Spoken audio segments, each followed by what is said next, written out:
evidently in dire need of a chocolate fix. Back in my kitchen, I phoned Joe Merano at Amore Chocolates and explained what had happened. He was surprisingly kind, given the circumstances, but we kept our conversation brief so he and Coco's husband could rush to the hospital. Guilt hammered at me while I mopped up the melting ice cubes on the floor. I should have tucked those chocolates away where no one could eat them. It was my fault that Coco and Noni were in the emergency room. I had to go there. It was the least I could do. I dashed upstairs to change clothes and was just slipping a dress off the hanger when the phone rang. Joe's assistant, Marla, asked me to come to his office that afternoon at 2. She didn't have any updates on the condition of Noni or Coco. I hung up thinking, uh-oh, a command performance. I checked the time, 1.5 hours. I'd better have some solutions for the Natasha situation at the meeting. As much as I wanted to go to the hospital, I knew they were relying on me to take care of other matters.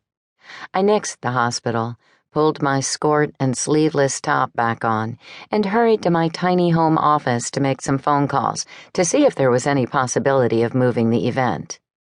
The torpedo factory was booked, no surprise there. I worked the phone for the next hour without any luck. In the middle of my quest, Alex called. "Have you received any more chocolates?" "Every day this week." "Should I be worried?" "Because they're poisoned?" "You're joking, right?" I filled him in on what had happened to Coco. "What did you do to make someone mad at you?" "Why do people keep asking me that? I didn't do anything." There was silence on the other end of the phone. "Alex? You still there?" When I called, I was upset because some anonymous admirer was sending you chocolates, but now I'm worried that someone is out to get you. I listened to his lecture about being careful for a full minute before cutting him off. I had work to do and not much time.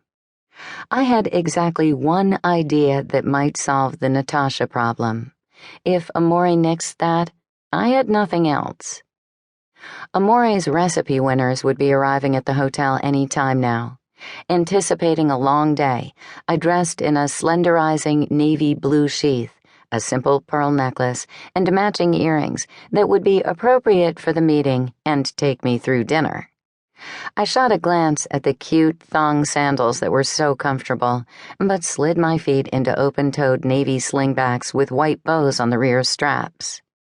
I filled Moki's bowl with his favorite tuna and explained that I would be out late. He took it like a cat, opening one eye and purring his acceptance of the situation.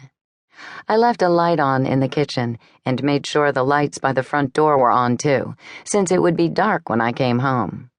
Carrying my briefcase, I walked 5 blocks toward the river and strode into the amazingly elegant offices of Amore Chocolates. A chubby guy with round wire-rimmed glasses was just leaving. He ate a chocolate and was so intent on another one in his hand that he nearly ran into me. The receptionist called out, "Randy, you forgot your package." Randy stuffed the second chocolate in his mouth and ran back to her desk to collect a box. The receptionist nodded at me. "They're waiting for you upstairs in the boardroom." As I walked up the stairs, I wondered why I felt like I was heading into doom. I hadn't poisoned Coco or Noni. I hadn't wanted them to eat the chocolates at all, but they had been on the table, and I felt guilty for leaving them out. Natasha's shenanigans weren't my fault either. Still, a heavy weight pressed on me as though I had done something wrong and now had to face the people I had disappointed. I could see them through the glass doors that led to the boardroom. Joe Merano, the patriarch and chairman, and Mitch Ross, vice president of Amore and husband of Coco, awaited me. I opened the door and walked in. They shook my hand in a very cordial, businesslike manner. I asked about Coco and Noni immediately. "Coco's official diagnosis is heat exhaustion," said Joe. "She's resting at my house now, and my mom is perfectly fine." "No poisoning?" "Nothing was detected. According to the doctor, there is no general